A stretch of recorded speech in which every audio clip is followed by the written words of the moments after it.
Hi, my name is Lindsey Turner, and I just wanted to share my story with you. So, it's been suggested that I put everything that's happened in these past 2 years in one place, and I'm excited to share about what God has done for me. So, over this past week, I have really been looking through my blog. Like I kept a caring bridge throughout the whole time. So, I definitely am.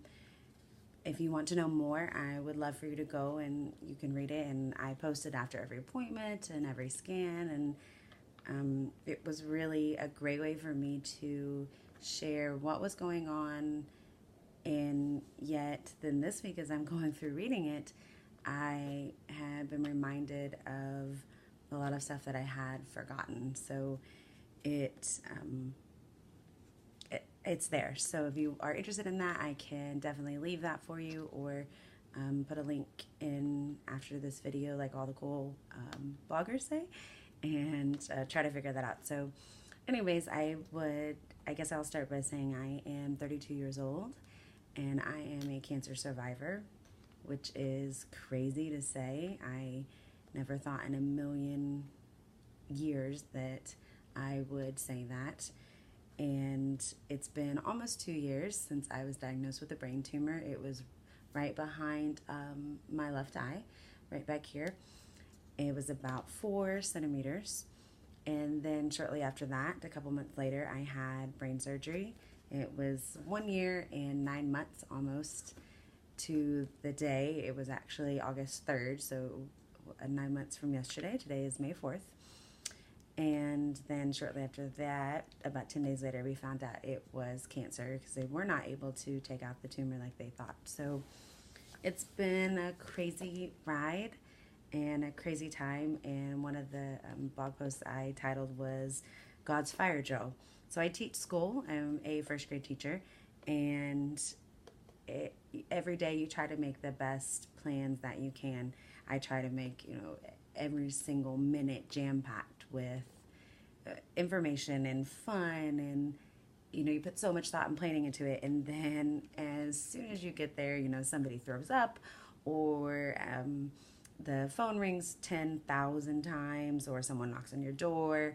Oh, and then you have a fire drill, and you have to drop what you're doing and go out and take care of it. So so much for all those plans that you had. And it's kind of the same for me. It was the same way to think of it, that I had all these plans and thought, my life should be going this way, or when you're little, you think it should go a certain way, and it definitely has not gone that way. So, but it's okay. It was just God's fire drill. It was his stop. For me, it was stop. Let's go this way, and see what happens. And so I definitely have learned to trust him so much more than I ever had before. And because just with every turn, every appointment, every scan, you think you have it figured out, but you don't. So you don't have it figured out. So I definitely thought I did, and God had other plans, and I'm so grateful and thankful. So I guess it started when I had shingles right after we got married, which was almost a decade ago. My husband and I got married, and shingles, no big deal. And then I just continued getting sick. Well, they were on my face, by the way, right here, which was awesome. Then I just continued getting sick and got shingles 2 more times. So I had shingles 3 times on my face in the same spot, which was pretty weird. My eyes started changing. My left pupils were different. And we went from appointment to, I went from appointment to appointment, trusting that one doctor knew what was wrong. And so they just thought it was my sinuses, and that I remember them saying the pressure had to come out somewhere. So it was coming out of my eye. My eye started to swell.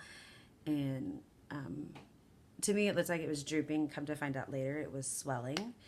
And that was because the tumor was actually pressing on my eye towards my eyeball. By the time I had surgery, my eye was actually protruding outwards because your brain does not like anything extra in it. So not even, a centimeter. So I was recommended to go to a second opinion because nothing was being treated at my doctor. So I went to, an ENT and thinking it was sinuses. Everything was fine. He sent me to a neurologist because he didn't see anything. It was not my sinuses. The neurologist thought it was something called Horner syndrome, which again, I was super grateful to know and hear because that meant I wasn't making all of this up. My headaches and my double vision, I had all of that. My eye was starting to turn outward at this point. It was, going that way, and he said it was all because of the shingles. They had damaged this nerve that goes right here, which also is up here with your eye. So, kind of. Anyways, it's all connected together. So I was super excited to hear that I was very relieved. So he sent me for an MRI. And I'd never had an MRI before done. And so it was supposed to be no big deal. He said nothing. He didn't even want to see the test results. He said he was so confident he knew what it was. So he didn't request to see them beforehand. So I went, had that done, came back 2 weeks later. Brian stayed home because it was supposed to be no big deal, and we had people at our house working on our bathroom. And so Mom came with me. I remember my brother was sitting in the waiting room, and we got in there, and his first words were that he had 5 emergency phone calls about me that morning. And I was like, okay, cool. And then he pulled up his computer, and there was 2. I remember there was 2 girls, like 2 nurses typing or whatever in the corner. Everything that he said, and he pulled up the computer and pulled up the scans and said, oh, yep, there it is. Mom and I looked at each other and went, there, what is? And he said, there's your brain tumor right there. And she grabbed my arm, and I'm sure since she's going to be sitting beside me the first time we watch this, or she's going to be sitting beside me while we watch this, she's going to be grabbing my arm right now. But I remember she looked at me and started to cry. He went to leave the room. I looked at those 2 girls, and they looked so sad, and I just remember thinking, it's okay. Like, great. I'm glad we know what it is so we can just move on from here. Like, everyone was so sad, but you can't be sad. And I guess that's what I tell everyone when they're going through something, or their spouse is going through something, or their significant other, whatever. You just can't let yourself be in that mind frame. And so you have to be positive. And I think I'm a pretty positive person by nature, or I try to be. So from that point on, I was like, great, we know what it is. So 2 days later, we met with a neurosurgeon in Fort Worth, and he said, you're going to have a frontal lobe craniotomy, which means they cut your skull open, lift your skull up to get the tumor out. They were going to put a plate in my head, but it was going to be great, and it was going to be in the next 2 weeks. So again, we left going, okay, brain surgery in 2 weeks, great. I have only had another surgery when I was 4 and had my tonsils out. And so someone at my school said that I was just a super overachiever and wanted to go from a tonsillectomy straight to brain surgery. Hey, but I do what I can. So we got to the surgery, and I was excited. I was ready to get it done. My head was killing me by that point. And oh no, wait. Before we got to that, I forgot a very important step.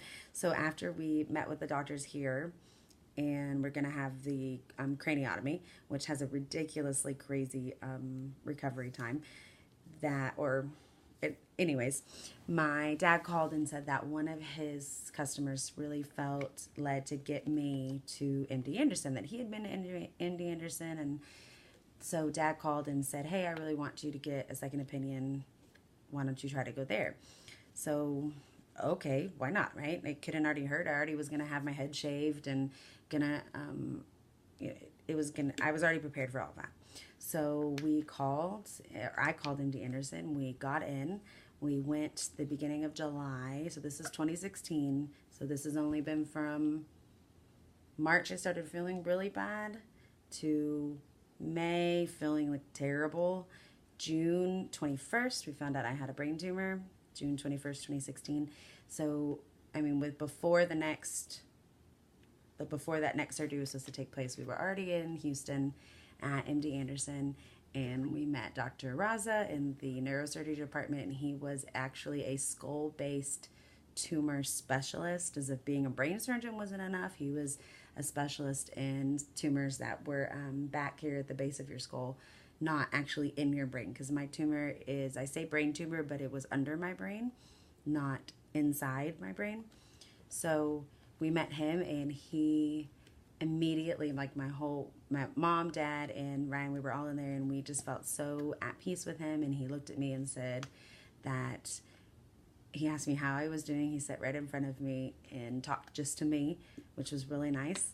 And he didn't want to do a craniotomy. He said we could get it through my nose. So I just remember thinking, I don't have to have my head shaved. Like, and of course my husband doesn't understand, but ladies, you know what I'm talking about. I did not want to shave my head. And I know it would have been no big deal because a brain tumor or a head shaved, you go with head shaved, but he said he didn't have to do that, and he was pretty sure it was benign, and that was something called a schwannoma, so which is a really funny word to say.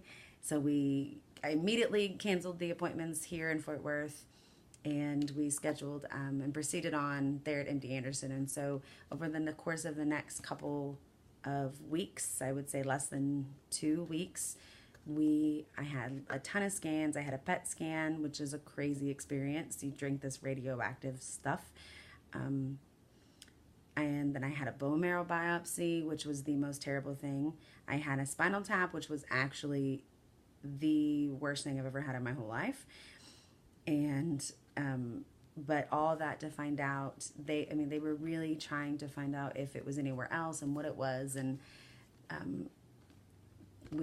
I'm just so blessed that God took us to MD Anderson. So we went to surgery. It wasn't what we thought it would be. They weren't able to get the tumor out. I remember being so excited the day of surgery because I was finally just going to get it done. Like, I didn't care what the diagnosis was or, how I had to treat it, but that I had an end in mind, which was great for me. It's just something to look forward to. So we got to the surgery, and I remember trying to stay awake as long as I could inside the surgery room because there were 15 people in there. I had 2 sets of doctors, and because again, MD Anderson's a research hospital, and so my case is pretty rare. I filled out a ton of research paperwork and still fill out paperwork for my tumor because it's weird. Oh, but that's my timer that I've already talked for too long. Oh my goodness. Okay, pause. Dismiss. So I remember the surgery. Sorry about that. But now I'm way too far in to start over. So they got the surgery in, and I'm sure Mom will talk about this too, either, it as well. But I remember going in and trying to stay awake because I just remember there being lots of voices in there, and I was so excited just to finally get it done. And then I woke up to this beeping sound, and I just remember thinking, oh my gosh, would those nurses please turn off that beeping? Like, someone's alarm is going off. They need to take care of this. And I remember waking up and telling the nurse, oh, you need to shut that alarm off. And she said, honey, that's you. You got to start breathing. So I guess that was my oxygen monitor, and I was having trouble breathing. I'm like, oh, okay. So Mom and Ryan came in the room, and I remember saying, oh, it's done. It's out. It's over. And no, it wasn't. And now, 2 years later, almost 2 years later, it wasn't out. It wasn't that simple to get it out in surgery. So it ended up being not what they thought. It was cancerous and not benign. And of course, so my motto for my life is, or my motto is, my life's an adventure. So Ryan and I, we laugh all the time because like one simple thing turns into this big deal.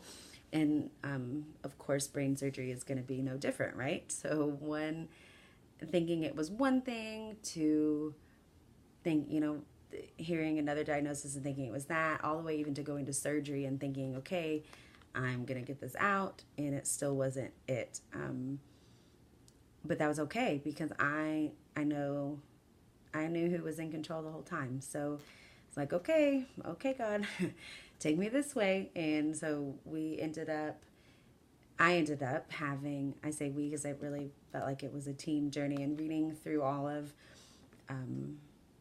my comments. I printed out all of my blogs, the posts I had done, and reading them. There's printed out 55 pages. And it really felt and still feels like a group effort. So I joked about having a #braintourage. I have a entourage of people who were there with me for all of this crazy brain stuff. So I coined them my braintourage, and it's just really awesome to see all of the people that commented and read every single post. And I mean, that doesn't include my Facebook posts or my Instagram stuff. And I tried really hard just to keep everybody informed. And I know that my students, or their parents anyway, were wondering, and because I feel like this all just happened so fast, because it was fast for me, but I'm glad and I'm grateful. And so after the surgery, I went on to meet a new set of doctors. I have a whole team of doctors now. And so I went on to meet my oncologist, and I have a radiation oncologist. I got 2 doses. I didn't have to have chemo. I got 2 doses of radiation. And looking back through my notes, I only had 6 minutes of direct contact of the radiation beams onto my tumor. They really, my Dr. DeBaja, she really tried something revolutionary on me. And so she did like not a circumference, but I had all of the radiation from all different points. And so I was on this weird machine, and like they moved me all around to get the radiation, but I could only have 6 minutes.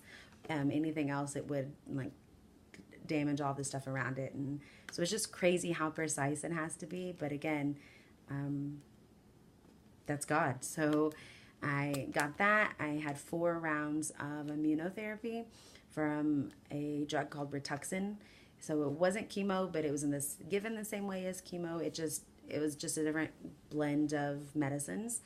And those were crazy, but I'm so glad, I didn't lose my hair, and I was able to, I just went once a week and got those done in there, and that was great. So I finished that it took a month, right, to do those, as you do 1 a week.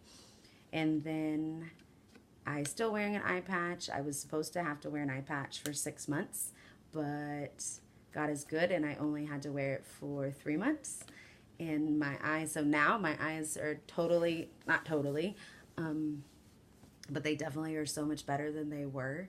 And I am in remission now. So the treatment I had was amazing, and it worked fantastic. But that was, God knew that was what I needed all along, and so sent me to MD Anderson with my doctors, my Dr. Weston, and my whole team, my new team now. They really, at that hospital, really care about the patient. So it was definitely a huge blessing to go there and be led there through all the different ways I got there and all the different things that happened. Oh, did I forget to tell you another bump in the road right after surgery? So after surgery, found out, it wasn't able to be taken out. It was still there. Didn't know if it was cancerous at that point, but we were on our way home and our car got broken into. So that was great too. All of our stuff got stolen, all my medical, all my medicine. But they did leave my sign. My motto through the whole thing was, God's got this. It just kept coming up and coming up. So they left a sign. I had a sign that I brought, and they left that in the car with my pillow that my cousin had made me that said, the tumor made me do it. And I just thought, okay, well, they needed all that stuff way more than me. So through this whole through this whole 2 years, it really just has been just one thing after another. And what I thought was going to happen didn't happen.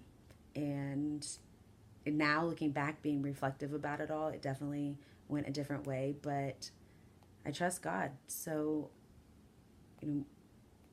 it's crazy. And He is not done yet. I go back for my next scans in about 2 weeks.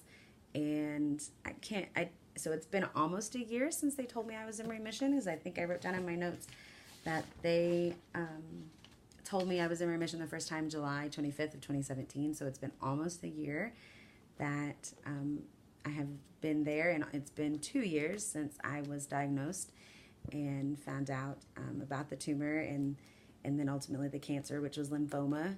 I realize I don't think I've said that. So it's been crazy. It definitely was that the hope, that God gives us, that we can have joy in the midst of the suffering, and that I know this was all for a reason. And looking back on this video and, however many years or days even, I know that there was a purpose behind this, and I have already seen a ton of things and talked to a ton of people from it, and I pray and continue to pray that my story and will lift someone else up and let them know that it's going to be okay. So if you want more information, more details than I already didn't give, I'll put a comment in the link down, the comments are down here to my Caring Bridge. You're welcome to check that out. It has, a couple of other things in it and pictures along the way and so forth. And, but God is good. Thanks for listening.